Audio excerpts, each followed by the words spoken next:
votre intervention. Et puis, comment, à Plaine Commune, parce que vous êtes aussi un territoire qui travaille sur ces sujets depuis de nombreuses années, vous avez aujourd'hui ce regard entre cette peut-être apparente contradiction entre ville intelligente et responsabilité au sens large. Comment vous l'abordez de votre côté et comment vous conciliez ces deux aspects? Merci, bonjour à toutes et à tous. Je tiens à remercier Denis Thuriot, maire président, et Alain Boursier, et puis les interconnectés de votre invitation à partager en tout cas et à vous faire je dirais, un retour d'expérience. Donc moi, je suis Mona Trequilla, je suis conseillère territoriale en charge du développement numérique de Plaine Commune Grand Paris depuis 2014. Et pour vous donner un petit peu une grande vision, je dirais, rapide et synthétique des composantes du territoire et des problématiques et de nos travaux. Plaine Commune, c'est 9 villes de Seine-Saint-Denis, c'est 440 000 habitants. C'est la plus grande communauté d'agglomération, en tout cas française, mais c'est aussi la plus ancienne communauté d'agglomération française. Et c'est 9 villes du territoire. Donc moi, je suis ici élue locale à Épinay-sur-Seine. Et juste pour vous donner un indicateur, on a une ville comme l'île Saint-Denis, qui est une des villes les plus pauvres de France. C'est aussi pour vous dire qu'il y a aussi cette notion de financement, quand même, qui est jamais très, très, très loin. Alain, tu l'as abordé et c'est important de l'aborder. C'est 9 000 âmes à peu près, l'île Saint-Denis. Et Épinay, c'est 55 000 âmes. Et on a le moteur, je dirais, du territoire qui est Saint-Denis, avec plus de 120 000 habitants, qui est largement connu notamment par la basilique de Saint-Denis, mais aussi par le Stade de France. On va être terre d'accueil des JOP 2024 et on a une composante de citoyennes et de citoyens et d'habitantes et d'habitants autour de 140 nationalités. Donc, c'est juste pour vous donner un petit peu l'idée des problématiques assez transverses. Et le numérique irrigue l'ensemble de nos politiques publiques et ont été abordés, en tout cas auparavant, un certain nombre de points sur la ville intelligente, le territoire intelligent. Pour ma part, l'intelligence d'un territoire, ce sont les âmes, lapsus révélateur, les femmes et les hommes qui le composent, les hommes et les femmes qui font et bâtissent le territoire, donc les acteurs économiques, nos universitaires, et puis bien entendu, la force et l'impulsion politique qui est indispensable pour pouvoir mener des politiques publiques liées au numérique. Alors, ville intelligente, un peu cette déclinaison de Smart City, traduction un peu littérale. Moi, je ne suis pas très fan et je me suis posé la question dès 2014. Je me suis dit au début, ville futée au service des habitantes et des habitants, numérique, un service qui permet de faire accélérer un certain nombre de transitions. Et puis, en fin de compte, en travaillant avec l'industrie et la filière sécurité et industrie française, en tout cas dans le cadre du contrat de confiance avec l'État et les industriels et les collectivités de toute taille en France, je me suis dit, en fin de compte, qu'est-ce qu'on est en train de construire? On est en train de construire les territoires de confiance de demain. À la notion de... Ça, c'est ma réponse à la notion d'intelligence. Parce que, en fin de compte, on a dérivé d'une ville toute technologique qu'on nous a survendue, je dirais, dans les années 2000. La transformation numérique, elle est présente dans nos territoires depuis plusieurs années. Le numérique est entré dans nos villes et dans nos territoires par le déploiement de la fibre optique. Donc, on n'était pas encore sur ces problématiques-là. Et puis, alors, je voulais réagir aussi sur la notion de responsabilité, ce fameux R de responsable. On l'associe effectivement au développement durable. Pour moi, en termes de politique et d'impulsion politique et d'orientation, ce responsable, c'est assurer la sécurité de nos citoyens. Sécurité, je ne parle pas notamment que de vidéoprotection, je vous parle d'éclairage. C'est une compétence des territoires. L'éclairage, vous rentrez, je prends souvent cet exemple, vous rentrez à 18h chez vous un vendredi soir, vous êtes dans le noir, vous n'êtes pas forcément, vous n'êtes pas en situation de confiance en tant que citoyen. Le R de responsabilité, c'est bien entendu le développement durable, fameuse oxymore, paradoxe, rien que dans deux termes. C'est comment on va pouvoir co-construire des solutions sobres et respectueuses et qui vont contribuer aux enjeux du développement durable. On voit bien qu'on est en pleine crise énergétique, donc essayons de construire avec les acteurs des écosystèmes numériques et on travaille avec eux notamment au niveau deep tech francilien, mais aussi européen sur co-construire, en fait, faire de l'éco-conception, pas accepter des solutions comme ça. Le R, c'est aussi la responsabilité d'accès aux droits. Alors, effectivement, en 2014, il y a quelques années, je te rejoins Alain, on avait 13 millions d'éloignés du numérique. accès aux droits. On n'a pas à rougir de la force de dématérialisation de nos procédures au niveau européen. La France est un des premiers pays à avoir dématérialisé, je dirais, en marche forcée quelque part les procédures. Ça a créé des problématiques d'accès aux droits. Et il ne faut pas oublier qu'en tant qu'élu, on a une mission d'intérêt général et on doit garantir en tout cas l'accès aux droits de nos citoyennes et de nos citoyens. Et puis, c'est surtout de se dire qu'on s'est tous réveillés un janvier avec une crise épidémique, avec des cyberattaques aussi. Et on s'est dit, comment on va pouvoir assurer ce que j'appelle la continuité de service aux habitants ? Et comment on va pouvoir assurer un panel minimum de services. On l'a tous vu dans l'actualité, impossible de déclarer une naissance, impossible d'accéder à sa mairie. Je pense à Christophe Béchu, l'ancien maire d'Angers, qui est d'ailleurs ministre aujourd'hui de la transition écologique, qui a fait un témoignage auprès de l'ANSSI pour dire attention, j'ai été obligée de ressortir le fax entre guillemets de la cave, excusez-moi de l'expression familière, mais on a aussi tous ces enjeux-là. Et on s'est réveillé avec cette crise Covid en se disant, en tout cas à l'échelle de mon territoire, en disant comment on peut faire de cette crise une opportunité d'accélération à la fois de la transformation numérique, de la transition écologique, mais surtout de devenir des territoires résilients, des territoires capables d'anticiper, capables d'assurer une gouvernance et capables de pouvoir assurer les services minimums à nos citoyennes et nos citoyens qui sont quand même notre mission première. À cela, on a répondu sur plusieurs sujets, donc sur la responsabilité et la confiance. Volontairement, je n'utiliserai pas le terme, je ne reviendrai pas sur le terme d'intelligence parce que je trouve que c'est un paradoxe. Et puis, en fin de compte, l'intelligence, elle est humaine et la force des territoires, c'est les humains. Et l'humain, elle doit être au centre. La stratégie numérique, c'est un développement numérique éthique. On doit donner du sens à tout ce qu'on fait, donc au choix qu'on mène et se doter d'outils qui nous permettent de le faire. Elle est responsable pour les différents sens que j'ai donnés, je dirais, à ce fameux R de responsable. Elle est durable parce que de fait, Plaine Commune, c'est aussi un territoire qui a dans son ADN la transition écologique et aujourd'hui, historiquement, depuis sa création, un projet qui ne coche pas les bons critères pour être sobre et respectueux de notre planète et des enjeux de bien-être et de santé de nos habitantes et de nos habitants n'est pas un projet au sens territorial. Donc ça, c'est un des critères prédominants. Éthique, je l'ai dit, sociale, solidaire, responsable, bien entendu, résolument inclusive. Alors, on a des outils pour cela. Nous, les collectivités, nous sommes au cœur de ces outils. On doit porter, on a voté, alors je suis aussi vice-présidente du GIP Maximilien, donc, qui est la première plateforme de commande publique francilienne, donc qui réunit l'ensemble des acteurs publics franciliens autour des sujets de commande publique.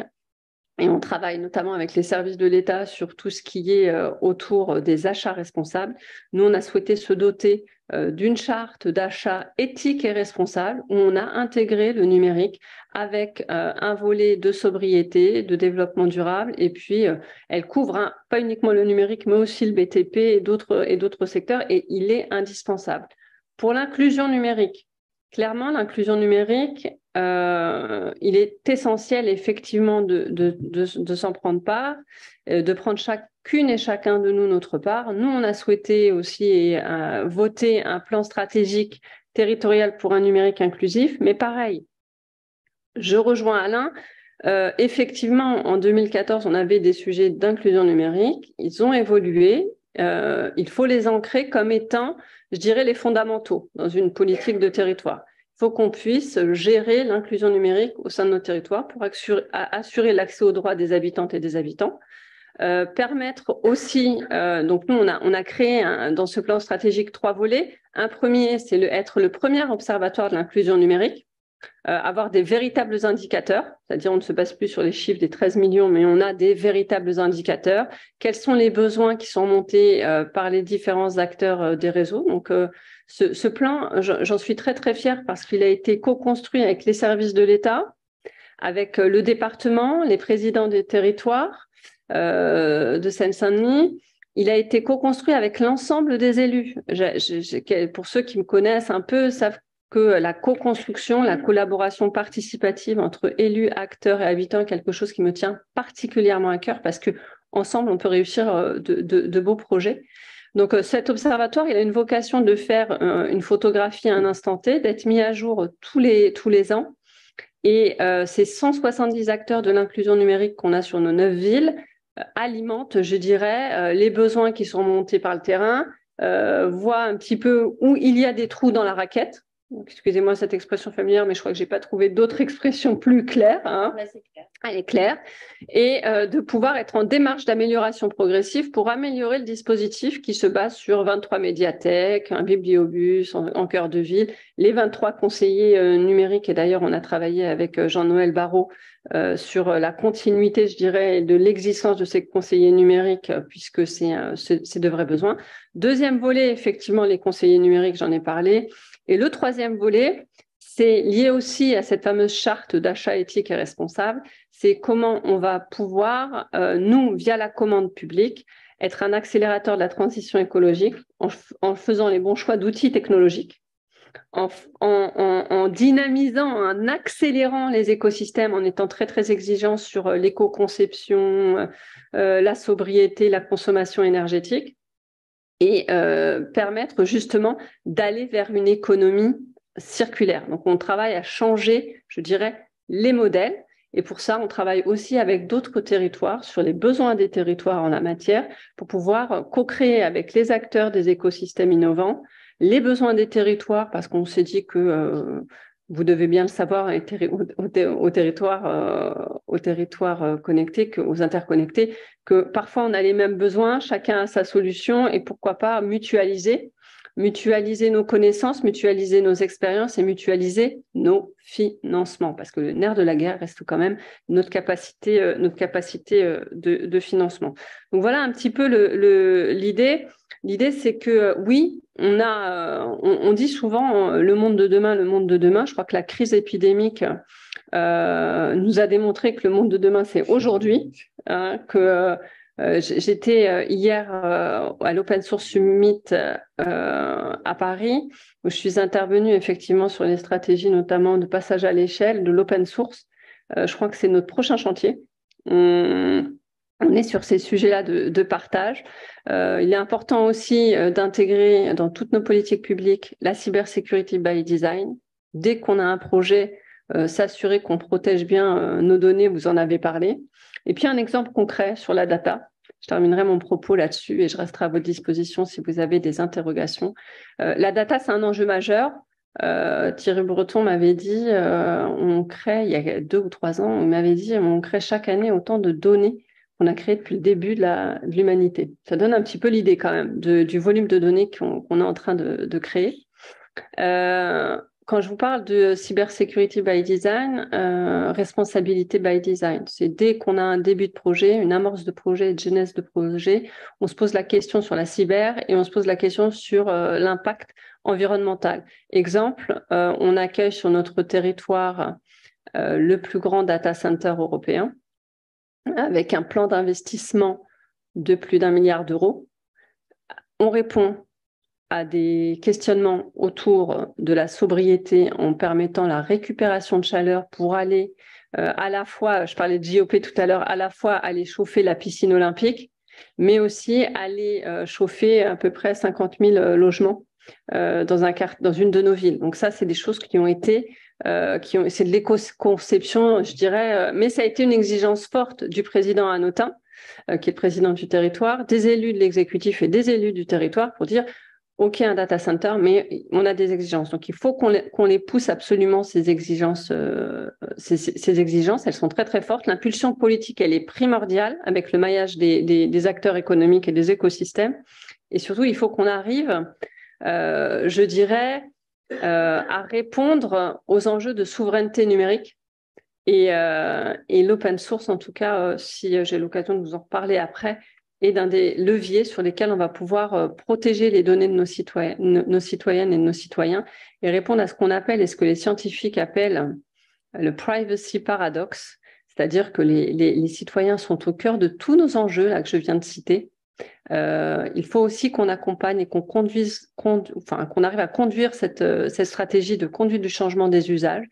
Parce que les enjeux environnementaux, c'est chacune et chacun de nous dans nos usages numériques qu'il va falloir aussi réapprendre, notamment je parle d'IoT, etc. Mais il faut vraiment qu'on arrive aussi à travailler avec les citoyennes et les citoyens pour leur apprendre des nouveaux usages et la protection de leurs données personnelles. Aujourd'hui, on le voit bien, il y a des phénomènes de réseaux sociaux qui font que les habitants ont tendance à accepter de livrer, je leur dirais, leurs données de manière en deux formulaires, ils ont donné pratiquement toutes leurs informations.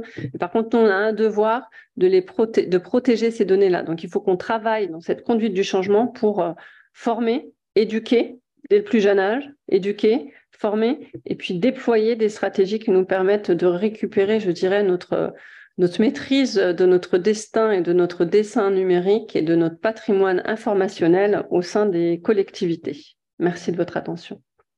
Merci de donner, comment elle circule, comment se mettre en sécurité par rapport à cet environnement très particulier. Donc peut-être qu'on peut être d'accord aussi sur cette idée que la question de l'inclusion numérique recoupe également cette notion de culture au numérique et d'être un citoyen dans cet environnement numérique à part entière.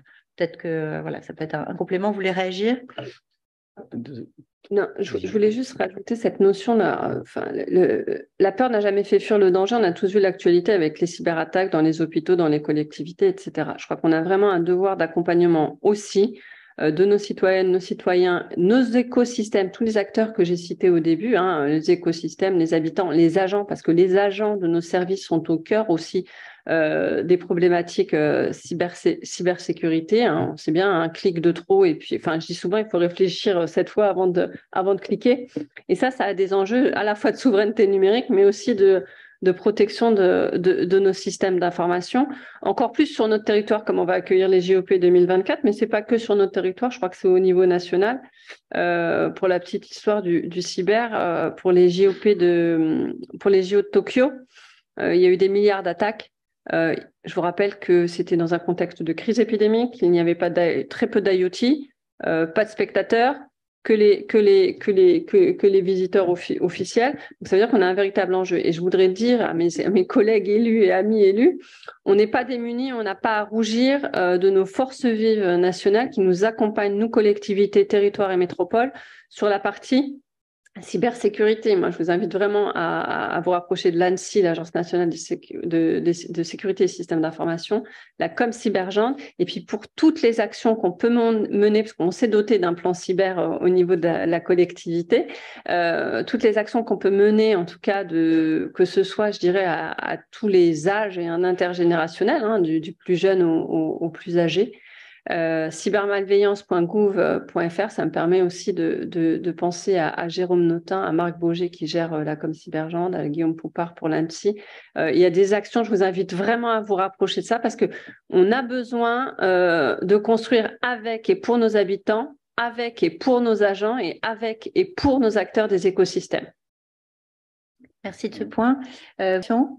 Allez-y, ouvrez le micro, il faut que ça participe. On est Bonjour, ravis. j'avais juste une question quand vous parliez d'inclusion, Madame Traïka. Est-ce que vous parlez aussi de handicap, puisque le numérique, malheureusement, fait face à des personnes valides ou invalides et importe des conséquences qui ne sont pas les mêmes. Typiquement, face à un écran tactile, on n'est pas tous égaux face à cette technologie. Merci. Alors, vous me permettrez de vous remercier de votre question, parce que c'est quelque chose qui me tient encore une fois particulièrement à cœur. Le handicap, c'est 15% de la population mondiale, 80% de handicap invisible. Pas plus tard qu'hier, je lance en fait, ça fait partie de l'inclusion. Quand je parle d'inclusion, et je vais vous dire, je dis souvent, aujourd'hui j'ai utilisé le terme inclusion, j'utilise souvent le terme inclusivité. Je ne sais même pas si ça existe en français, je le fais exprès parce qu'en fait ça porte toutes les discriminations qu'on peut avoir. Et le handicap est une de mes priorités. Exemple simple, on a lancé on a eu la 5e édition d'un hackathon Human to Sport pour changer à la fois le regard sur le handicap. Je dis souvent, ça nous regarde tous, c'est un petit peu formule, mais en tout cas, ça marque un peu les esprits et c'est l'objectif. Et l'idée, c'est vraiment d'accompagner tous les publics. Et cet hackathon Human to Sport, on a eu la 5e édition. J'ai souhaité en fait qu'on fédère l'ensemble des écosystèmes, l'ensemble des universitaires, des élus et des agents pour trouver des solutions innovantes dans le cadre des JOP, mais en fin de compte, on pense souvent à l'héritage des JOP, qu'est-ce qu'on va pouvoir faire pour cette inclusion, et ne serait-ce que cet aspect-là, c'est de dire comment on va pouvoir faire partager à des personnes en situation de handicap toute cette liesse des JOP, mais on va beaucoup plus loin parce que on parle d'attractivité territoriale, comment on peut changer le regard aussi sur les territoires, comment on peut aussi permettre au plus grand nombre habitantes et habitants, touristes, quelle que soit leur situation, handicap ou non, de pouvoir bénéficier en fait de toute la stratégie culturelle, créative du territoire. Donc, ils ont un axe, ils sont inclus. Abus de langage encore une fois, mais ça fait partie de mes priorités et ça me permet aussi de saluer et de réagir à ce que disait Alain. L'impulsion politique, je disais, elle est primordiale dans ces sujets-là et j'ai la chance en tout cas d'avoir le président Mathieu Hanotin et les 9 maires des 9 villes et les élus de l'exécutif et les élus du territoire qui suivent ces stratégies d'inclusivité et d'inclusion. Et c'est inscrit dans ma stratégie de développement numérique. Donc, merci de votre question et bien entendu, on ne les oublie pas. Peut-être